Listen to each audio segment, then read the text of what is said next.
The crisp autumn air carried an unusual weight as 33 cranberry pickers departed from the small village in Maine. Their wagons creaked along the dirt road as they ventured into the dense pine forests, their mission clear: to harvest cranberries for the upcoming fall season.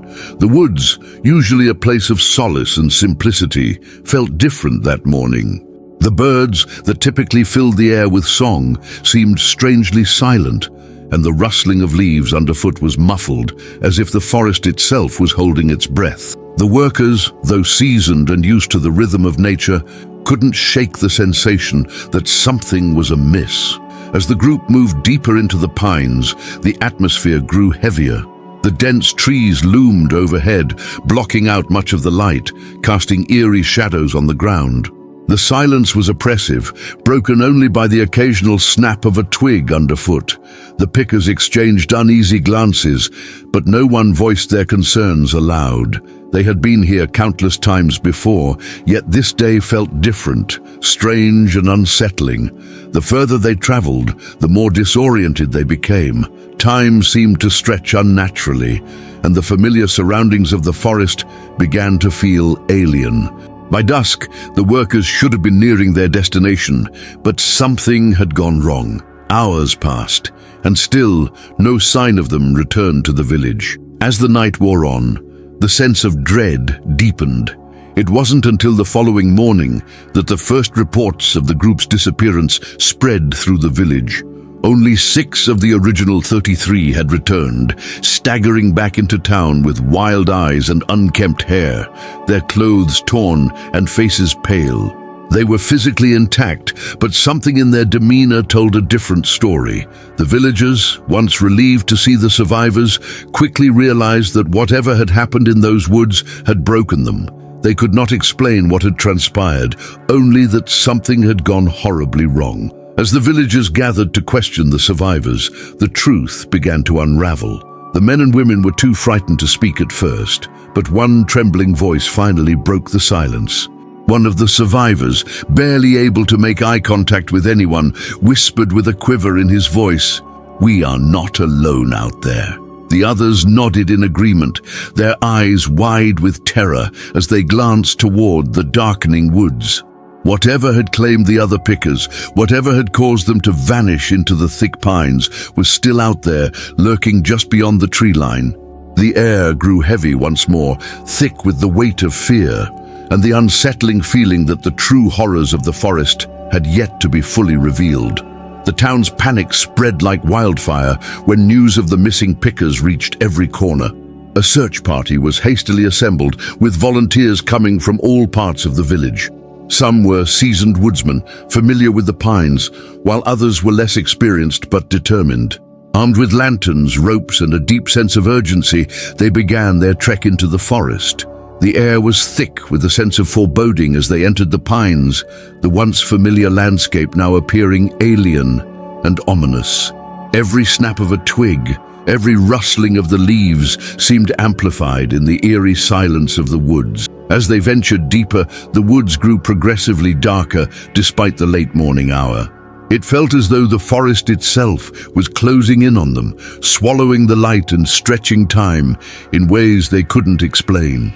What should have been a relatively straightforward search turned into an unsettling journey through ever-thickening shadows. The trees loomed taller, their branches intertwining above them like skeletal hands. The searchers started to feel the weight of the silence pressing down on them, each step into the depths of the forest only heightening their sense of dread. The first strange sign appeared when one of the men noticed odd markings on the trunks of the trees. Carved into the bark were jagged lines, spirals, and symbols that none of them recognized. Some seemed almost deliberate, as though they had been placed with purpose, while others appeared aged, worn by the passage of time. The further they ventured, the more they encountered these markings, each one more unsettling than the last. Some of the symbols looked like primitive warnings, others like forgotten languages. The group stopped to examine the marks, but they couldn't make sense of them, only feeling more unnerved with each discovery. As the search continued, strange occurrences began to plague the group. Several of the searchers reported hearing faint whispers carried on the wind, voices that seemed to be murmuring just out of reach, like fragments of conversations lost in the breeze. But when they turned to look, no one was there. The whispering seemed to follow them, always just behind their ears, never fully audible. And then a sudden, unnatural chill swept through the forest, freezing them in their tracks.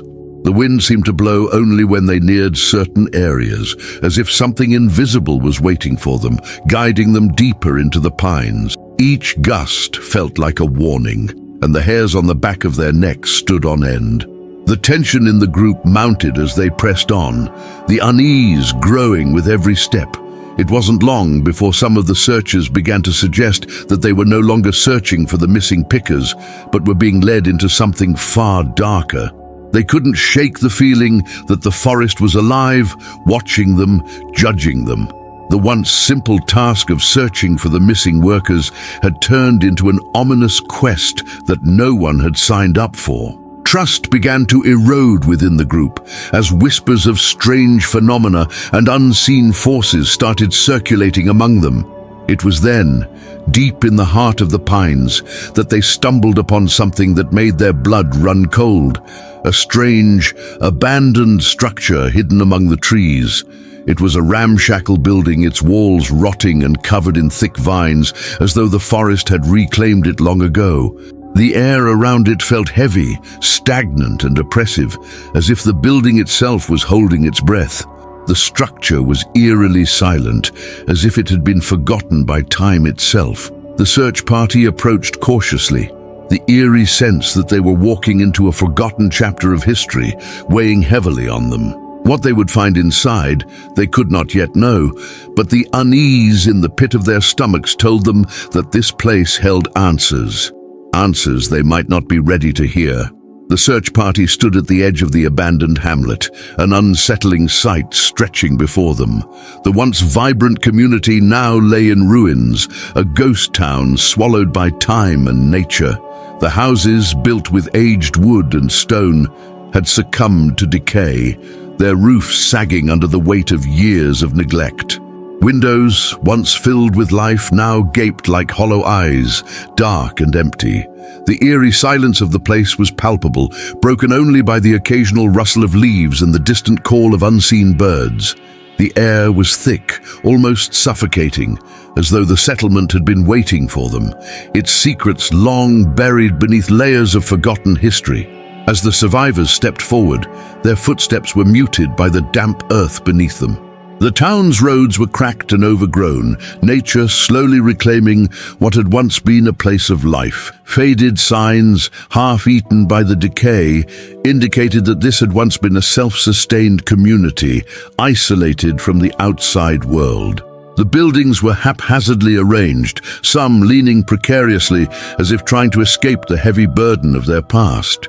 In the center of the settlement stood an old well, its stone edges worn and chipped, surrounded by a ring of withered trees. It was clear that this well had been the focal point of something far darker than simple water collection. The survivors and search party gathered around the well, the air growing colder as they approached. One of the survivors, a man who had been quiet until now, suddenly began to panic. His breathing grew shallow, his eyes darting nervously from one building to the next. "This place," he murmured, his voice trembling. "I've heard stories about it. My grandmother used to tell me about this place, about the people who lived here." His voice cracked as he spoke, a mixture of fear and disbelief in his tone. "They were quarantined here a long time ago, because of an illness. A sickness that no one understood." The others stared at him, but he seemed lost in the memory, his mind racing with the horror of it all. As the man's words hung in the air, the tension grew thick. The survivors, still reeling from the strange events in the woods, could feel the weight of the past pressing on them. The isolation of the hamlet made it clear that the people who had lived here were deliberately cut off from the world. But what had happened to them? The man continued, his voice barely a whisper now. They were never seen again. The illness, or whatever it was, took them.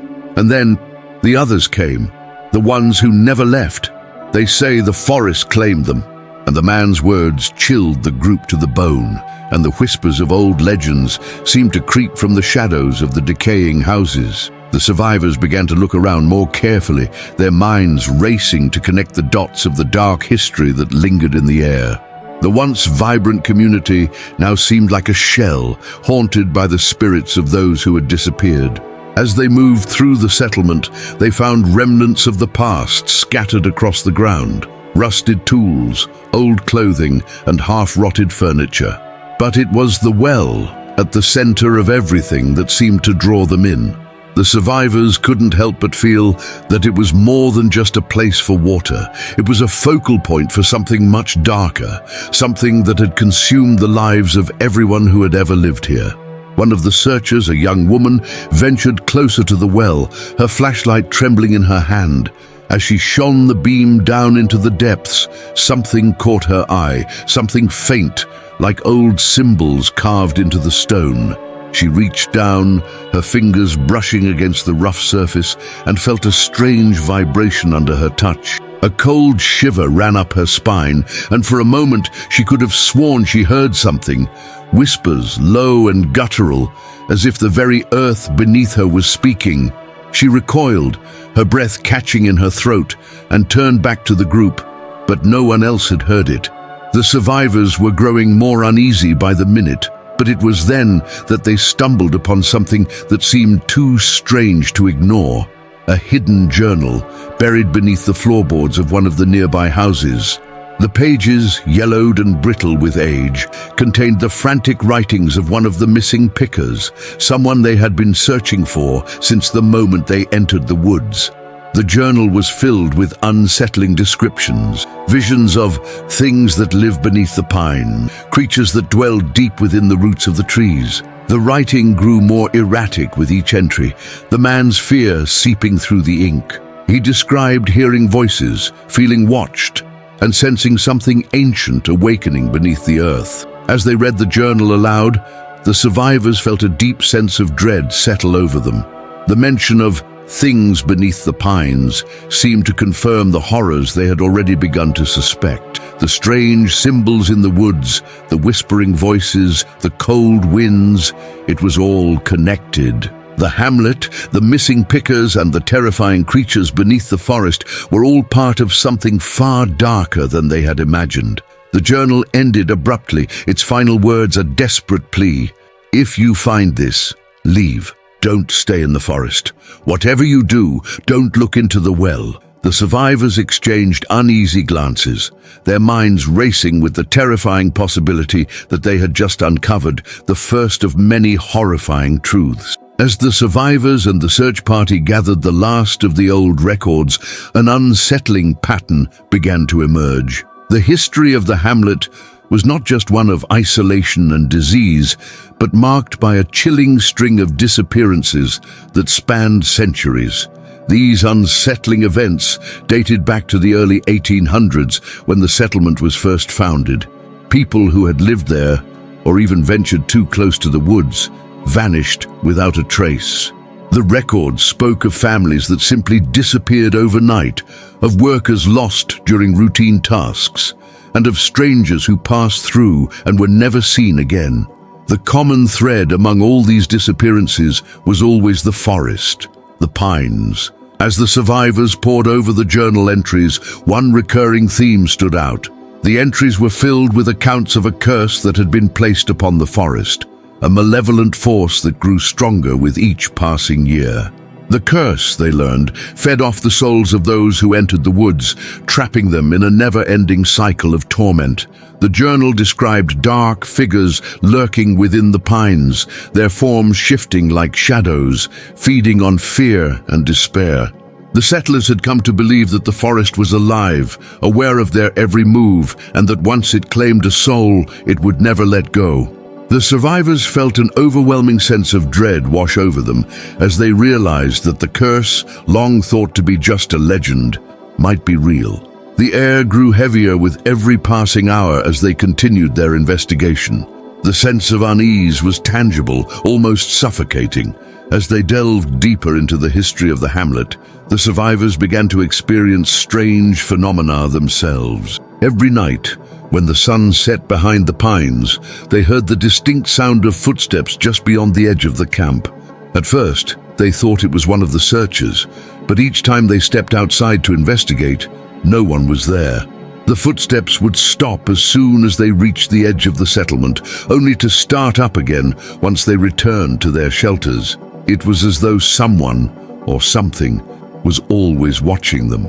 The wind began to howl more frequently, its eerie gusts cutting through the trees, sending shivers down their spines. With each gust, a strange whisper seemed to ride the breeze, carrying faint, disjointed words, forgotten names, pleas for help, and warnings from the past. The whispers were unintelligible but hauntingly familiar, as though the voices of the lost souls were trying to reach out to them. The survivors huddled together around the campfire, their minds racing with fear and confusion. They were beginning to realize that they were no longer just investigating a disappearance. They were becoming part of something far older and more sinister. The isolation of the hamlet had always been unsettling, but now it felt like a prison. The survivors began to grow paranoid, constantly glancing over their shoulders, convinced that something was lurking just beyond the trees.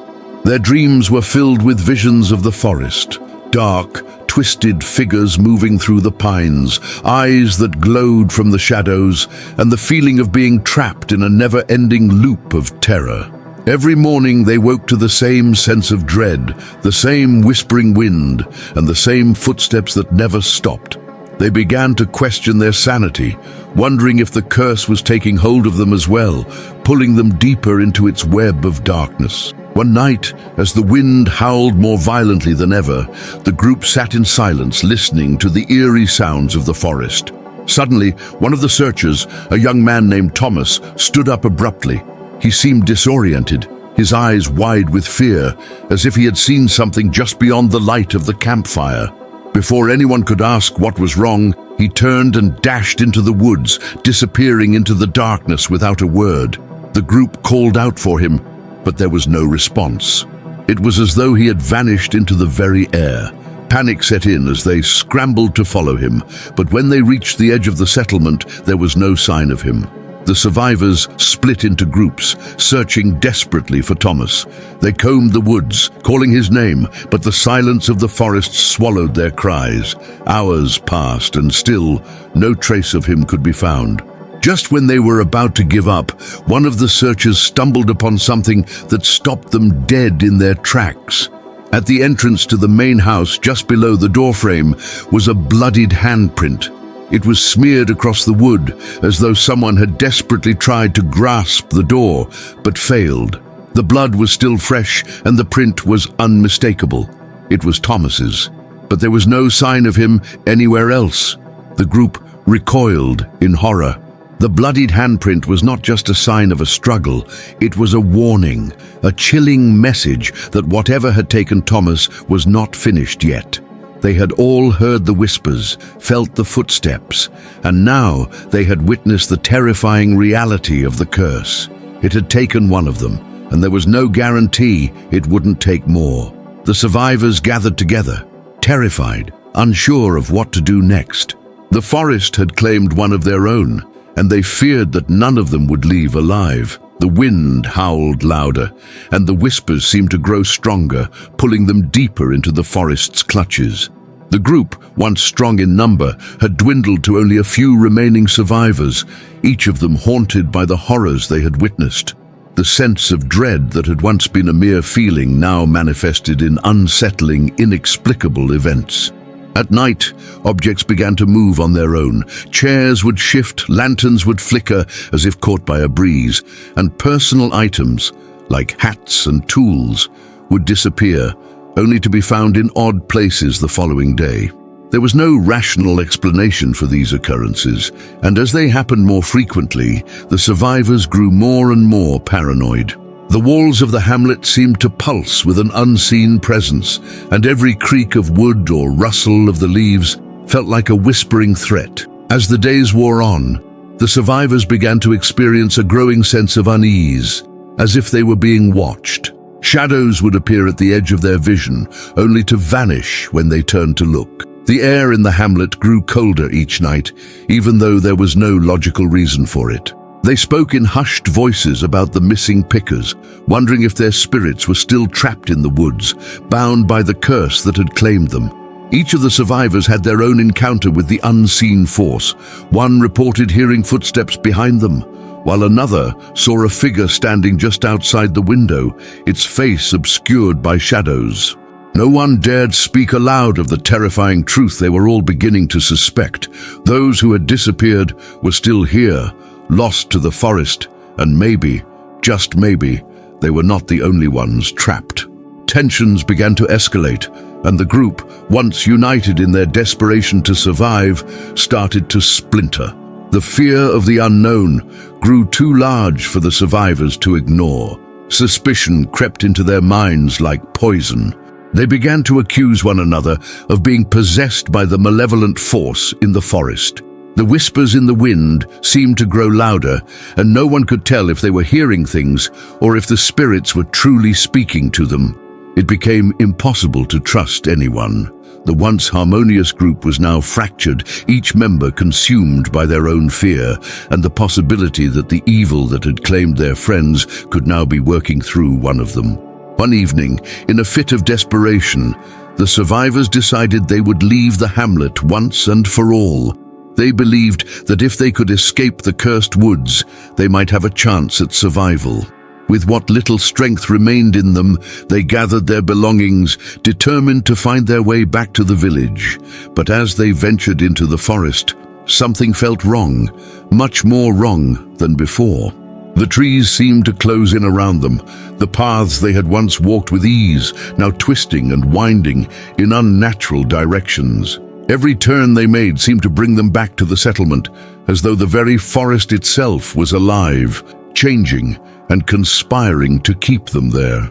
The survivors attempted to retrace their steps, but the landscape had transformed. Familiar landmarks now seemed distorted, as though they had stepped into a different world altogether. What should have been a straight path to freedom only brought them deeper into the forest's grasp. The dense trees blocked out the sky, and the air grew thick with an oppressive heat, making it hard to breathe.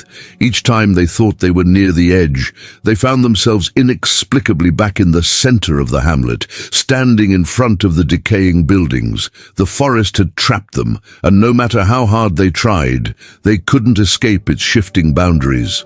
The sense of hopelessness set in as the survivors realized the truth. There was no way out. The forest had become a labyrinth designed to keep them inside, and the curse was now fully in control. Fear and exhaustion took their toll, and the group began to fall apart completely. Arguments broke out over who was responsible for their failure, with accusations flying wildly. At their breaking point, they realized that they might be doomed to wander the cursed hamlet forever. Despair gripped their hearts, but it wasn't the end of their torment. It was only the beginning. The forest was not finished with them. In the midst of their breakdown, one of the survivors, a man named Edward, could no longer bear it. His mind shattered under the weight of the curse, and he insisted on leaving the group, determined to find an escape on his own. He claimed that he had heard a voice calling from the trees, urging him to follow it. The others begged him not to go, but in his madness, Edward ran toward the forest's edge, his footsteps quick and frantic. They watched as he disappeared into the dark pines, his form swallowed by the shadows. Moments later, his voice rang out from deep within the trees, calling them to follow. "Come to me!" Edward's voice echoed through the woods, filled with a strange, almost hypnotic quality. His words sounded distant, yet close, as though they were both coming from within the trees and from far beyond. The survivors froze, their blood running cold. It was as though Edward had become a part of the forest, a siren's call to draw them deeper into its grip. They could not tell if his voice was real or if it was the curse speaking through him, but they knew one thing for certain. Edward had vanished, and now something was calling them.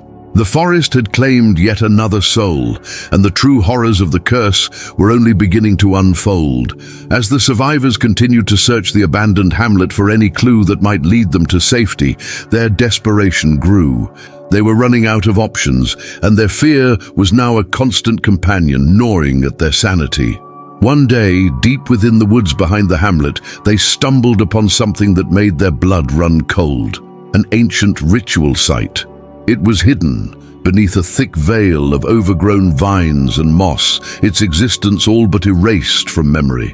In the center of a large stone circle, worn by centuries of neglect, lay evidence of dark rites, rituals that had bound the settlers to the forest in ways they could never have imagined. The survivors approached the site cautiously, their hearts heavy with dread. They found crude markings etched into the stone, symbols that seemed both familiar and foreign. Some resembled the symbols they had seen carved into trees in the forest, while others seemed to be part of an ancient, forgotten language. At the base of a large stone altar, they found remnants of what had once been offerings, bones, dried herbs, and strange, unidentifiable objects.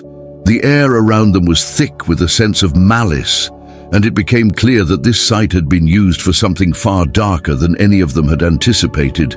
As they pieced together the fragments of history hidden in the markings, the truth began to emerge. The settlers, desperate for protection from a mysterious and deadly plague that had ravaged their people, had made a pact with the forest itself. The agreement was simple: their souls in exchange for the forest's power to protect them.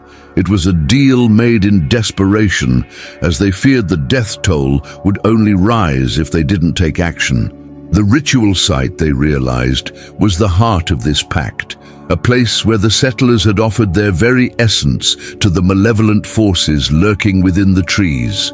The price had been steep, but it had ensured their survival, until the moment they tried to break free. The survivors now understood that the settlers had never escaped the forest. Though the plague had eventually faded, the curse placed upon them remained. The settlers had attempted to flee, but in doing so, they broke the pact. They tried to escape the forest's grasp, but the forest exacted its revenge, trapping their souls within its boundaries forever. The survivors could feel the weight of that same curse pressing down on them.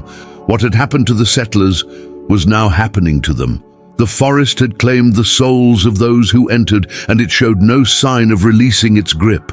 With this horrifying revelation, the survivors realized they were not simply lost in the woods. They were part of the same trap. The curse that had ensnared the settlers had now ensnared them as well. No matter how far they tried to run, no matter how much they wished to escape, they were bound to the forest, just as the settlers had been. The malevolent force that lay within the pines had no intention of letting them leave. The forest had already claimed the souls of many before them, and it was now coming for the rest. They were no longer visitors, they were prisoners, as trapped as those who had lived here before them. The air grew heavier as the survivors stood at the ritual site, the weight of the curse pressing on their chests.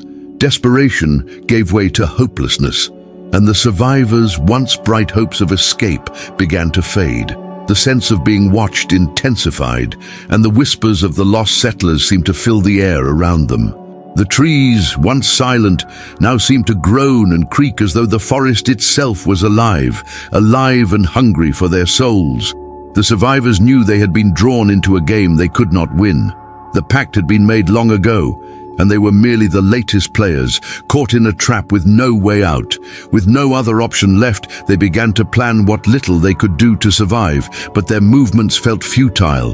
The forest, it seemed, was always one step ahead. Every path they tried to take led them deeper into the heart of the woods. Every attempt to leave the hamlet only brought them back to the stone altar. It was as though the forest had already marked them as its own, its tendrils wrapping around them with increasing strength. Fear gave way to madness as they realized there was no escape, no salvation. They were doomed to remain here, trapped in this cursed place for eternity. In the final moments of their dread, the last survivor, an older man named Samuel, found himself alone in the dead of night. He wandered through the trees, desperately searching for any sign of hope, when he suddenly felt a cold presence behind him.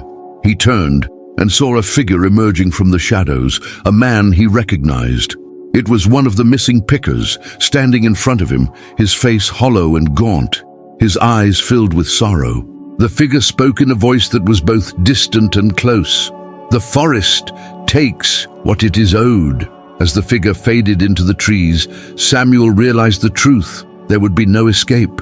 He had already become a part of the forest's collection.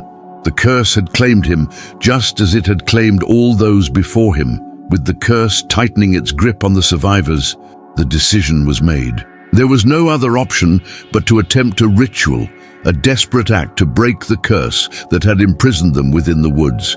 They had uncovered fragments of the original ceremony performed by the settlers, and though they had no guarantees of success, it was the only chance they had left. Under the eerie glow of the full moon, they gathered the necessary items, ancient symbols, strange herbs, and the remnants of the settlers' offerings to the forest. The air was thick with tension as they set up the ritual in the center of the abandoned hamlet, each of them clutching the hope that somehow this ceremony might offer them freedom from their nightmare. As they began the incantation, the survivors felt the weight of the forest pressing down on them.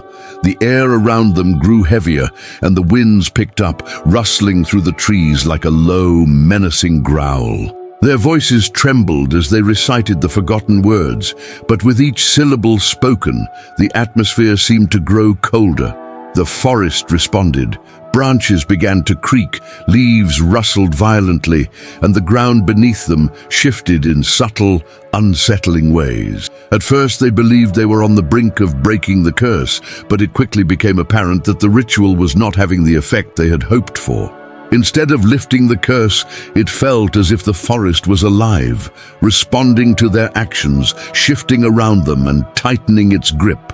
As the ceremony progressed, it became impossible to ignore the unsettling truth. The forest itself was not just a passive observer, it was a sentient, malevolent force, aware of every movement, every word. The survivors' attempt to break free only seemed to fuel its hunger, drawing the forest's attention toward them with greater intensity. The trees began to close in, their gnarled limbs stretching outward, as if attempting to smother the ritual. The survivors glanced around in growing panic. Each step they took, each word they spoke, only seemed to pull them deeper into the wood's grip. They were not performing the ritual to escape. They were simply delaying the inevitable, playing into the hands of the very force that had trapped them. The forest was alive, and it was not content with just trapping them. It was toying with them. The survivors could feel the ground beneath them shift, their feet sinking slightly into the earth, as though the forest was swallowing them whole. The air grew colder still, and the very trees seemed to bend and sway, closing in around them like a cage. The full moon above, once a symbol of hope, now cast a sickly glow over the clearing, making the trees appear twisted and grotesque.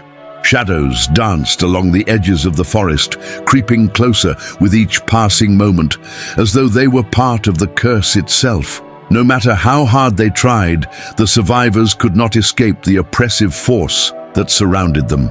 Figures began to appear at the edges of the clearing, shapeless dark forms that stood motionless, watching them intently. At first, they thought these were mere figments of their imagination, but as the figures drew nearer, it became clear they were not. The shapes were human, or once had been, but their features were obscured, their forms shifting in unnatural ways. They stood like silent sentinels, observing the ritual as though they were waiting for something. The survivors felt their presence like a cold wind, a reminder that they were being watched by forces beyond their understanding. The forest, once a place of nature, had transformed into something far more sinister, a living entity that was actively participating in their torment. Despite their growing terror, the survivors pushed forward, the ritual nearing its climax. They had no choice but to continue, hoping against hope that they could somehow change the course of their fate. But as the words of the incantation grew louder, The forest's response became more violent. The ground beneath them cracked open in places, and the air was filled with the distant sound of something whispering from within the trees. The figures at the edges of the clearing began to move, slowly, their forms becoming more defined. They did not speak, but their presence was enough to send a wave of fear through the survivors. The ritual had taken on a life of its own, spiraling out of control as the forest seemed to anticipate every movement they made. The survivors, now realizing the futility of their attempts, began to feel a deep, gnawing despair. The ritual was not breaking the curse, it was only making it stronger. The figures in the forest were closing in, their shapes becoming clearer, more solid, more menacing. The survivors tried to move, to escape, but the ground beneath their feet seemed to hold them in place. The trees had grown closer, their branches twisting like reaching hands, clawing at the air. The wind howled louder, carrying with it the whispers of the cursed souls that had been trapped here for centuries. The survivors understood now. They were not in control of the ritual, the forest was. And they were mere pawns in its twisted game. As the ritual reached its climax, the survivors stood at the center of the clearing, frozen in place, their eyes wide with terror.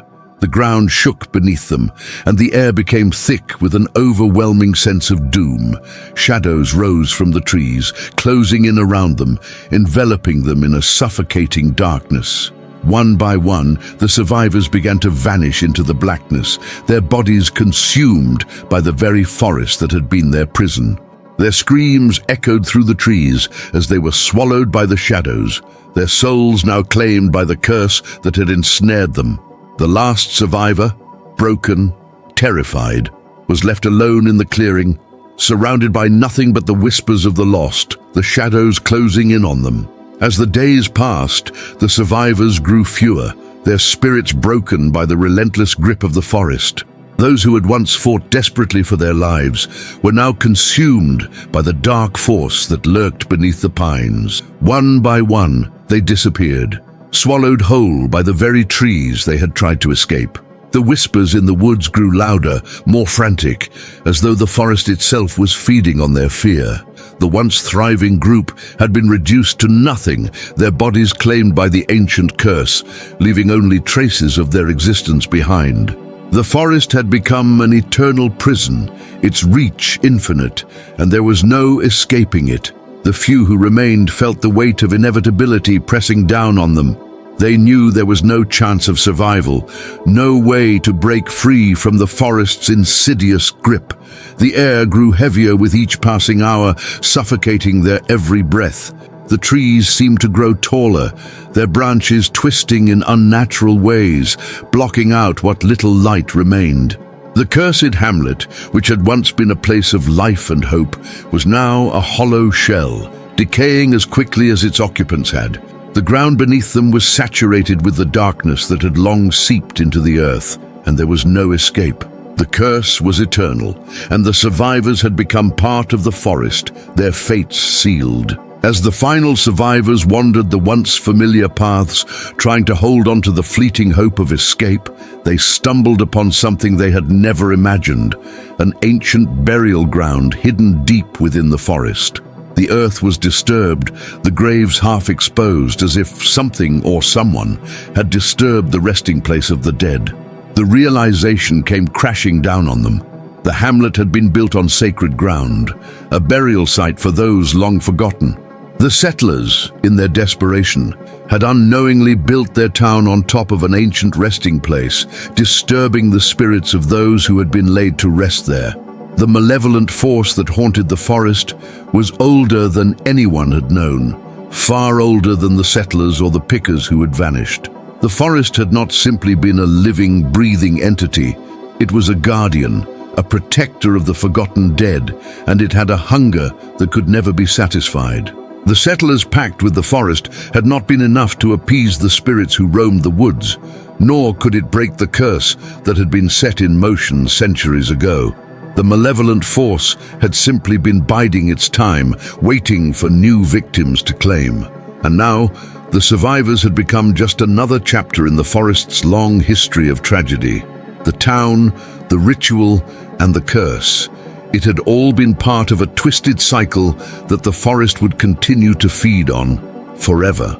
The few remaining survivors found themselves unable to outrun the inevitability of their fate.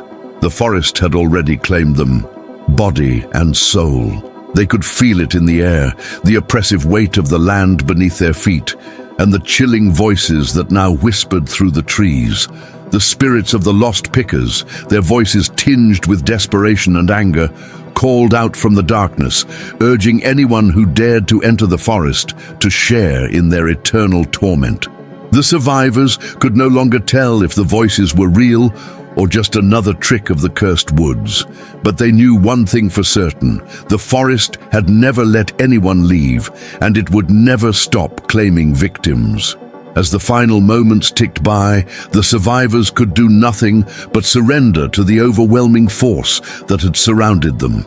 The trees closed in tighter, their roots reaching into the earth as if the forest was swallowing them whole. The mist rolled over the land, obscuring everything, and the once vibrant town of the Hamlet was now little more than a decaying memory. The buildings, once full of life and hope, were now reduced to crumbling husks, overtaken by nature's relentless embrace.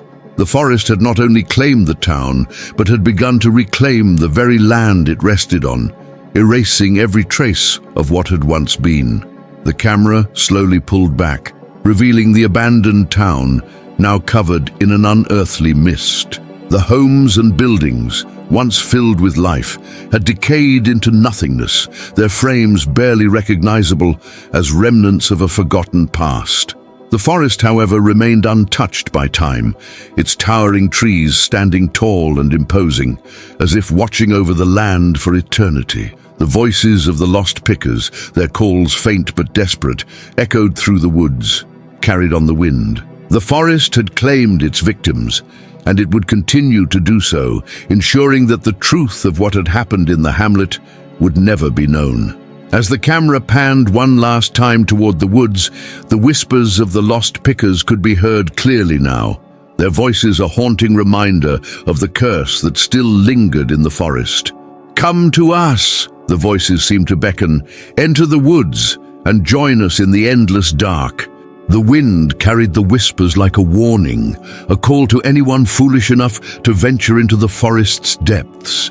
And as the screen faded to black, the chilling sound of footsteps echoed through the trees, forever marking the curse that would never end, trapping those who entered in its eternal grip. The truth of the hamlet remained buried, and the forest's hunger would continue. The mist thickened, curling like fingers around the ruins of the hamlet, smothering what little trace of humanity remained. It wasn't just fog, it pulsed, alive, as though it breathed in rhythm with the forest itself. The graves unearthed at the burial ground began to stir. Bones jutted from the soil, and faint silhouettes appeared between the trees, watching silently. The whispers grew louder, turning into guttural chants that echoed from nowhere and everywhere at once. The few survivors left could no longer tell if they were standing in the present or if they had been dragged into the past, reliving the horrors of the first settlers who had built their homes on cursed ground. Suddenly, the ground beneath them trembled as if rejecting their presence. Cracks split the earth, revealing roots twisted like skeletal hands. From below came an unbearable stench, the odor of decay trapped for centuries. One survivor dropped to their knees, clutching their head as visions overwhelmed them.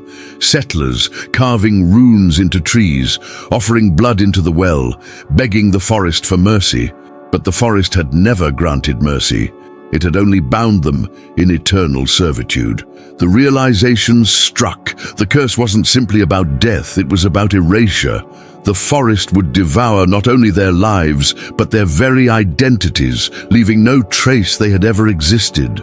A cry pierced the mist as one of the survivors was yanked backward, dragged screaming into the shadows. The others could only watch in frozen terror as their companion vanished without a trace, their screams cut short as if swallowed by the earth itself. A bloodied handprint remained on the mossy ground, glowing faintly as if seared into reality by the forest. The survivors huddled together, trembling, but their unity was crumbling. Fear had dissolved trust. They no longer looked at one another as allies, but as potential vessels for whatever force haunted the woods. The curse thrived on division, and the forest knew it. They stumbled back toward the well in the center of the hamlet, drawn by an unseen pull. The stones, slick with moss, seemed to pulse faintly, and deep within its black throat came the unmistakable sound of whispering voices, the missing pickers. Their cries blended with mocking laughter, pleading for release, for vengeance, for fresh souls to join them. One survivor leaned too close and swore they saw faces in the water below, faces they recognized, the lost searchers, the friends they had traveled with. Their eyes were hollow, their mouths wide, in a silent scream. The survivor stumbled back in horror, but it was too late.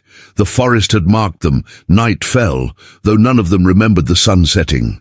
It was as though the woods had decided time itself no longer applied. Shadows danced unnaturally across the hamlet, stretching far too long, twisting into shapes that resembled people long dead. From the tree line, figures emerged, half human, half root, their faces unrecognizable yet somehow familiar. These were the remnants of the settlers, bound to the land, fused into its twisted body. Their mouths opened, releasing a guttural chant that rattled the bones of the living. The survivors fell to their knees, unable to resist the crushing weight of dread. The ritual had never ended. It was still being carried out through them. One of the survivors, shaking and desperate, pulled out the journal they had found earlier. Its pages now glowed faintly, symbols shifting as if alive. The final entry burned into their mind. The forest takes what it is owed. Their hands trembled as they realized the journal wasn't simply a record. It was a contract. By reading it, they had bound themselves to the pact. The ink shifted, spelling out their names one by one, as if the forest itself was signing its claim. They dropped the book, but the damage was done. The forest had written them into its story, and there was no way to erase it. The survivors fled, but every path led them back to the hamlet. The forest shifted, rearranging itself like a living labyrinth. Their screams echoed off the trees, mocking them as they realized they would never escape. The mist grew denser, and with each breath they felt their strength waning. Some collapsed, unable to rise, their bodies slowly sinking into the moss as though the ground itself was swallowing them. Others fought desperately, clawing at the earth, leaving bloody streaks in the soil, but their efforts were in vain. The curse didn't need to chase them, it only needed to wait, for resistance always ended the same way: silence.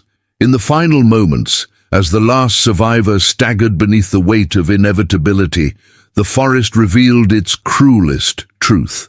The whispers weren't simply the voices of the lost. They were the echoes of every soul that had ever entered, trapped in an endless cycle. Their voices merged into a single suffocating roar that consumed the survivor's mind. They screamed, but their voice was quickly absorbed into the chorus, joining the eternal hymn of despair. The camera lingered on the hamlet one last time, its decayed structures crumbling further into ruin. And then, as the screen faded, the woods whispered again, "Enter and be remembered no more."